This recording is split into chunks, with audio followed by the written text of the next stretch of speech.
مولا کائنات کا ایک اور فرمان نور سنیے. آپ فرماتے ہیں اشرف الغنا ترک المنا. بہترین دولت مندی کیا ہے؟ بینک بیلنس، جائیداد، پلازے. مولا علی فرماتے ہیں کہ ترک المنا، تیری آرزویں ختم ہو جائیں. بہترین دولت مندی یہ نہیں کہ اگر کسی کے پاس زیادہ بینک بیلنس ہے تو وہ دولت مند ہے. مولا علی فرما رہے ہیں بہترین دولت مندی یہ ہے کہ انسان کی خواہشات ختم ہو جائیں. اگر مولا علی کے اس فرمان کو شاعر کی زبان میں کہنا چاہوں تو علامہ اقبال نے بڑا خوبصورت شعر کہا. علامہ نے فرمایا تیری دعا ہے کہ ہو میری آرزو پوری، میری دعا ہے کہ تیری آرزو بدل جائے. تو یہ بہترین غنا ہے کہ بندے کی آرزویں کم ہو جائیں، ورنہ انسان جس حالت میں بھی ہو وہ اس حالت میں بھی خوش نہیں ہوتا.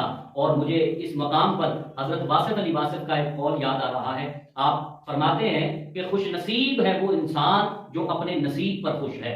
انسان کی اس سے بڑھ کر خوش نصیبی نہیں ہو سکتی کہ انسان جس مقام پر ہے اس مقام پر انسان خوش ہو جائے. یہ مولا علی کا یہ جو فرمان ہے کہ بہترین دولت مندی یہ ہے کہ انسان کی خواہشات ترک ہو جائیں، اور انسان کی خواہشات جب ترک ہو جائیں گی تو پھر انسان کے پاس جتنا بھی رزق ہو انسان اس پر صبر و شکر کرے گا. بلکہ ایک حدیث پاک جو مولا علی سے ہی مروی، علی فرماتے ہیں نبی صلی اللہ علیہ وآلہ وسلم نے فرمایا، اور اس حدیث کے راوی خود مولا علی ہیں. آپ فرماتے ہیں کہ جو انسان اللہ کے دیے ہوئے تھوڑے رزق پر راضی ہو گیا، کل قیامت کے دن اللہ رب العزت اس کے تھوڑے اعمال پر راضی ہو جائے گا.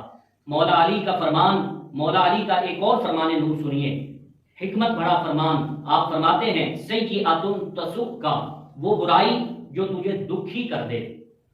ناظرین کرام، بڑا غور طلب یہ مولا علی کا فرمان ہے. آپ فرماتے ہیں کہ وہ برائی جو تجھے دکھی کر دے اور تیرے ضمیر پر گرا گزرے، تو اپنے آپ کو حقیر سمجھنے لگے، چھوٹا سمجھنے لگے، ناگار سمجھنے لگے، وہ اس نیکی سے بہت بہتر ہے جو تیرے اندر تکبر اور بڑائی پیدا کر دے. سبحان اللہ، مولا علی کا یہ فرمان کیسا خوبصورت ہے کہ وہ برائی جو انسان کو دکھی کر دے، جو انسان میں احساس شرمندگی پیدا کر دے.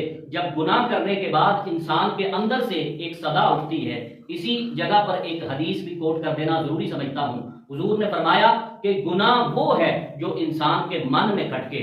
من میں کھٹکنے سے مراد یہ ہے کہ جب انسان برائی کرتا ہے تو انسان کے اندر ایک ایسی چیز موجود ہے جو خود سے ہی فتویٰ دیتی ہے اور بتاتی ہے کہ تو یہ عمل ٹھیک نہیں کر رہا. تو فرمایا کہ جو تجھے کھٹکے، جو تیرے من میں کھٹکے، وہی گناہ ہے. مولا علی نے فرمایا کہ وہ برائی جو تجھے دکھی کر دے، تیرے لیے شرمندگی کا باعث ہو، وہ بہتر ہے اس نیکی سے جو تیرے اندر کبر اور غرور پیدا کر دے.